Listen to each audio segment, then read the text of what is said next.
Hi, welcome to my channel Digitized Cosmos. In the last episode, we discussed about the relevance of academic credentials or certificates in the job and how industry is considering the academic experience or academic certificates for the purpose of job. This video lecture is an extension of the previous discussion. We'll talk little more about the academics. So today's topic is the certificates that we achieve through academics and the requirement of those certificates in Indian jobs. So how much valuable are those certificates in seeking job in India? So to understand this, we have to retrospect a little back in the history of India, that is since independence after 1947. What happened during the British period? We had a regulated education system which was governed, controlled and monitored by British India, and just after independence everything was under the control of Indian government. But the difficult part was that we had to frame or structure the country, because the policies and control, everything had gone away. All of a sudden we had to reconstruct everything, especially the government firms, government departments had to be formed and people had to be recruited to serve different government positions, job positions. So it was always a permanent job position. Like today there was no contractual stuff, or very rarely daily wages kind of things were there. All government people were permanent staffs who were going to be the pension holders. Now what happened? First 20-30 years there was a huge requirement of government staff, so they used to recruit 5th pass, 8th pass, 10th pass, 12th pass. Graduation was a big deal during 60s, 70s and 80s. So you go to a school, then go to a college and come out and get a degree and get a job immediately, no question asked. Interviews used to be formality. Later on what happened? More and more people understand that government jobs are something where you can learn the things while doing the job and serve the country for 30 to 40 years, then after retirement you have a pension. So more and more people started coming into government jobs. Then 90s and 2000, what happened? The parents who are in government job, they pushed their children again for the government jobs, and now there was saturation. So they started, the recruiting companies, the government companies, departments started putting more filtering criteria. They started adding, you should have first class or honors in graduation, or graduation master's degree. Then post 2000, even from 2005 onwards, I remember they started forcing on the requirement of PhD, if not PhD, at least registered for PhD. But by the end of 2010, PhDs were also saturated. Then the government started coming up with lot of new policies. The transition of the job requirements in government positions were very fast from the year 2000 to 2010. So basically people passing out during that period were really in great dilemma, what to do, in great confusion. Most of the people don't want to go for further studies, they go for a job. Some people went for further studies, that is masters, and a few people went for PhD degree.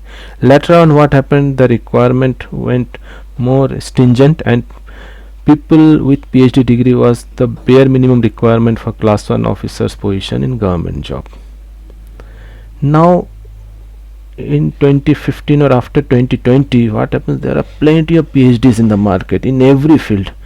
Now the companies and departments know that there are a lot of PhDs. Now the filtering criteria is what?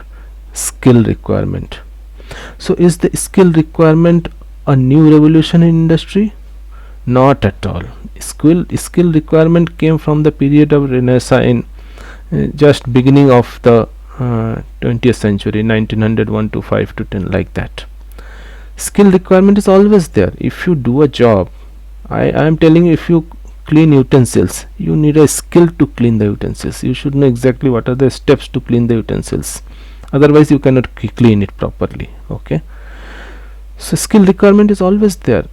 Earlier it was there, after independence skill was there also, it was required. After you join the job, next 5 years you learn the things in the department, next 30 years you serve the department. But later on, because of the crowd, to filter the crowd, now the government or even private companies, they started shouting about skills are always required, but initially people used to get the opportunity to join the job, then learn the skills, build the skills and perform based on the skills. Now because there is huge crowd for one job, there are 1,000 eligible people in the market. Government departments, private businessmen, small shops, everybody is saying that I want skill requirement, you should have skill requirement of at least 5 to 10 years, everybody is saying. If you go to the software world, if you see an average company which is in market for last 5 to 10 years, they are asking for 10 to 15 years software development experience for a software developer's role, not even project manager, for a developer's role in a medium sized company who has a history of steep growth. The company is asking for a requirement of 10 to 15 years just as a senior software engineer or senior developer. Okay, why this has come into picture now? Why what they are saying, that you should have the 10 years job experience, you should have the relevant skills, then only you can join the job. Otherwise they will not consider even talking to you. The HR of a good company even doesn't bother to talk to the candidate. Then came the AI is another curse, because of AI, filtering is easy in AI is very aptly shortlist 20 candidates out of 20,000, but there are many candidates who can do even better than the others are getting filtered out in AI filtering. That is a reality. Forget about job, if you are applying for a loan, there also AI is taking care of everything. So first they will go to a CIBIL score, then they will proceed. So that is why the story of skill is not new. This is a very old and always requirement. Even the mom who is cooking food for us at home, is she unskilled? She builds the skills, then she prepares the food, does the other thing in the household. So what I am saying, that skill is always requirement. Skill is not a new cat out of the bucket. Okay, skill was there, but the filtering criteria, because of the crowd or the mob and the scarcity of job in the market, the skill picture has come because there are plenty of educated people. Now the consequence is that the new generation is not interested in schooling, and not at all for the college. They will do everything online, they will do everything at home. They want to be at the comfort of home, will have some friends for playing games online, and they will not go to college. That is the trend I am predicting right now. You can write it down. Another 10 years the colleges will be all empty.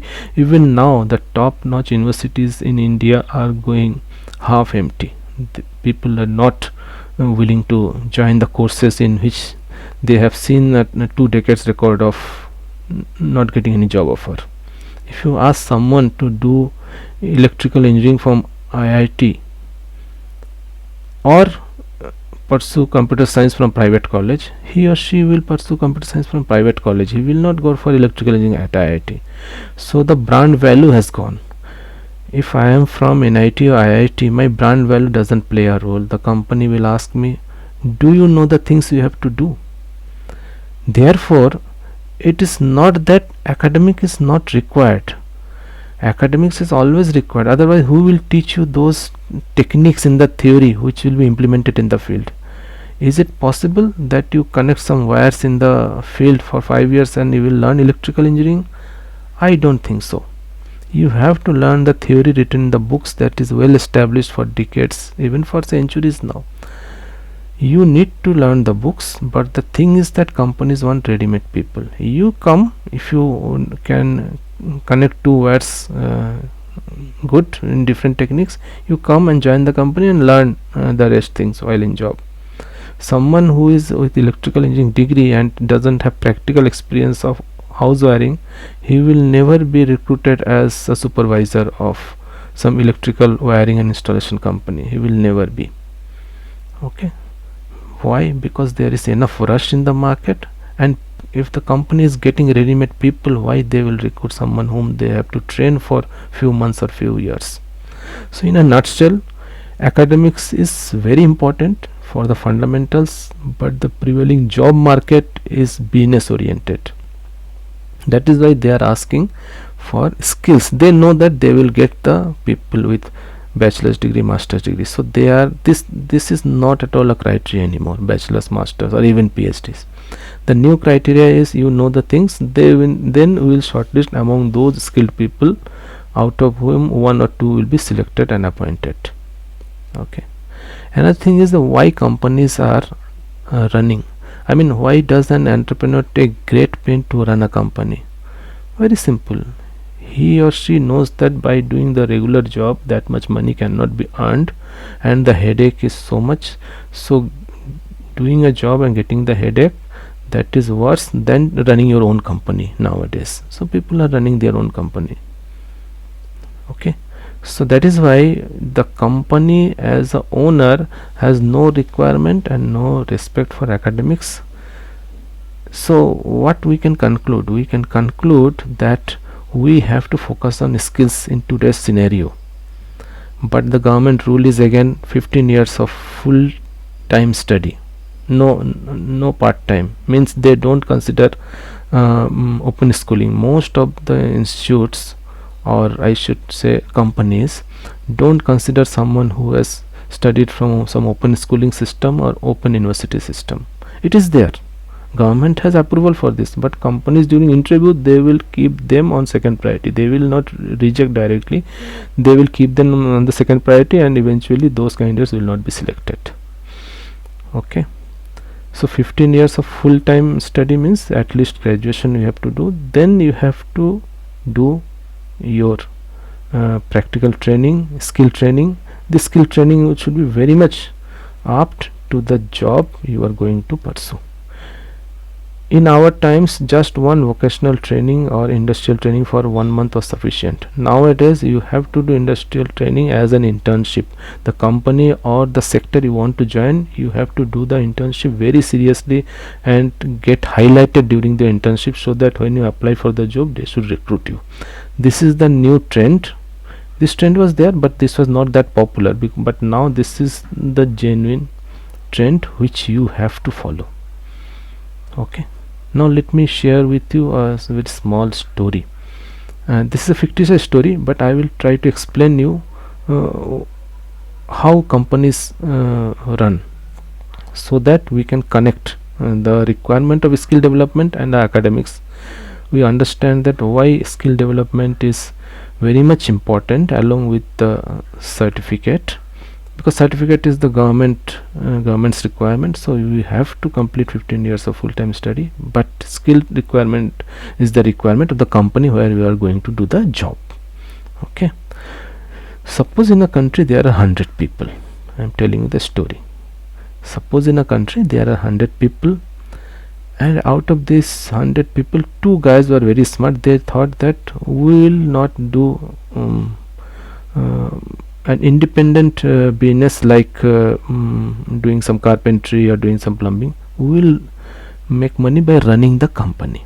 Okay, so what they did, out of 100 people, 2 people went out, 98 people were left. Out of 98 people, they decided each of them will recruit 4 people. These 4 people are cream from those mass of 98 who will work for these companies. For example, in a fictitious way, I am saying that one company is Infosys, another company is TCS.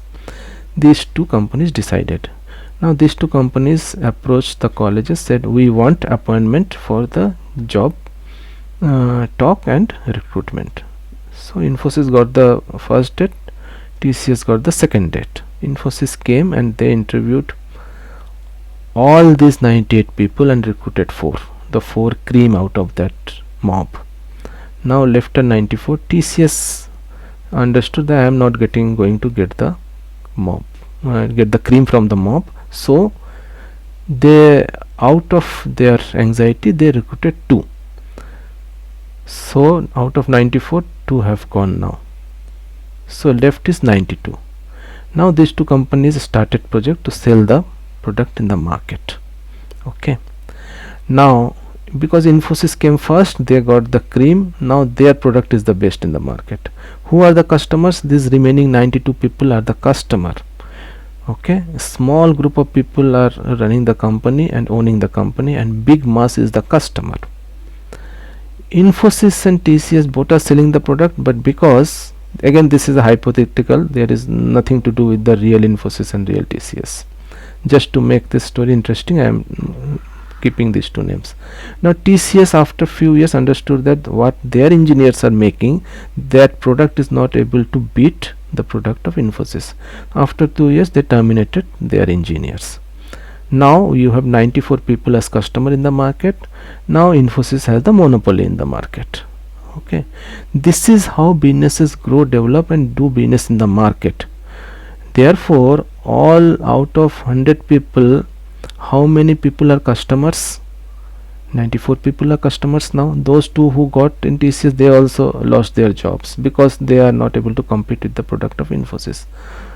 Now my point is that these 94 people are those who did not get the job. Means these are those people who are unemployed, and they are basically the customers. Okay, so please understand that everybody is not recruited. Even every college, even IIT, 100% recruitment may not be possible. If at all it is possible, they are going to other the different fields. That is how maybe IIT will have some, at least one guy with one job. Other colleges, they are not having 100% recruitment at all. If some colleges having 80%, that is great. This year this is 50 to 60% most of the colleges. Okay, so you as a candidate have to focus on what? The skill development. But where is the role of academics? Now companies are getting those many number of candidates.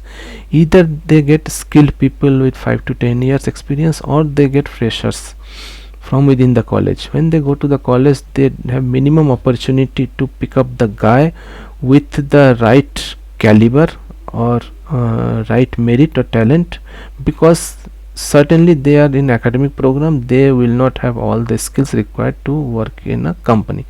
So what is the criteria for most of the companies for campus recruitment? This is the percentage in your mark sheet.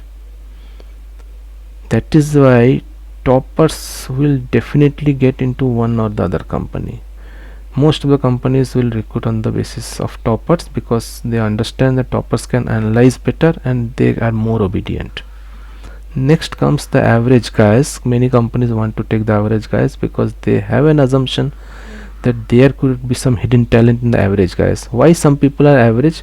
Because they believe in learning something which is out of the syllabus, so they invest their time in learning something different from the syllabus. Their syllabus is not completed, so they get less marks in the exam. As simple as that. Those who are getting average mark in the class, they are not stupid, they are interested in learning something else.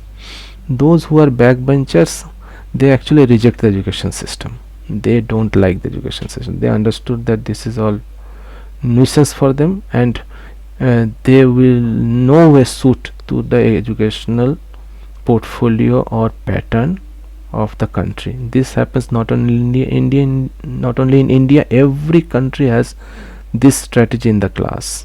Okay, so a small group of toppers, big mass of the average, and some small group of backbenchers. Okay, so my purpose of taking this lecture was to share you some idea about the reality of academics in the market. Okay, you need to have academics, and because if you are a fresher or company is coming to the college, they will mostly look into the mark sheet. Second is that you have to survive in the company, so you should have something of your own, that is your skills. Okay, so skills is not alone, it is not something tightening some nuts or using some hammer. Skills is means you have some special abilities in your mind which you are performing by hand or by other means. Okay, so building skills is the bread and butter of today's world. Note this, you need to do it. Maybe in coming 10 to 20 years the requirement of 15 years of academics will be withdrawn by the government. When there will be no one in the college and universities, they will be closed. Okay, they will become the cold storage farm to preserve potato, and so this will happen in another, if not 10 years, then definitely in 20 years. So the key will be your entrepreneurship skills and your skills to do some technical job of your own, at least to give a specific kind of service or build a specific kind of product and sell it. Okay, that will be trend in another 10 to 20 years. Okay, it has started right now, but this is not evident. After some time you will be able to visualize this. Okay, so this much is for today. I will come up with more ideas in my videos, and if you like my video, you give a thumbs up, and if you have not subscribed yet, please subscribe my channel. Okay, you can write your queries in the comment box and I will look into it, and if there is some new proposals for any idea on which video should be made, I will definitely work on it. Thank you. Good luck.